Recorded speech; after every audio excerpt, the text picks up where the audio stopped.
نماز کے بعد بیٹھ کر صرف 4 منٹ کی یہ تسبیح پڑھ لو، انشاءاللہ جسم سے ہر بیماری نکل جائے گی، اور رزق میں بندش ہوئی، کاروبار میں بندش ہوئی تو وہ بھی ختم ہو جائے گی۔ آپ نے کیا کرنا ہے کہ نماز کے بعد صرف 4 منٹ بیٹھ کر یہ تسبیح پڑھ لینی ہے۔ وہ کون سی تسبیح ہے، کتنی مرتبہ پڑھ لینی ہے، کس نماز کے بعد پڑھنی ہے، میں ابھی عرض کرتا ہوں۔ تسبیح بتانے سے پہلے اگر آپ نے ہمارے اس اکاؤنٹ کو فالو نہیں کیا ہے تو ہمارے اکاؤنٹ کو فالو کریں اور اس ویڈیو کو آگے ضرور شیئر کریں۔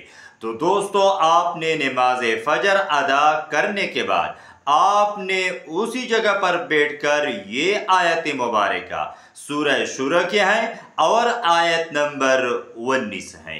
بسم اللہ الرحمن الرحیم، اللہ لطیف بعبادہ یرزق من یشاء وہو القوی العزیز۔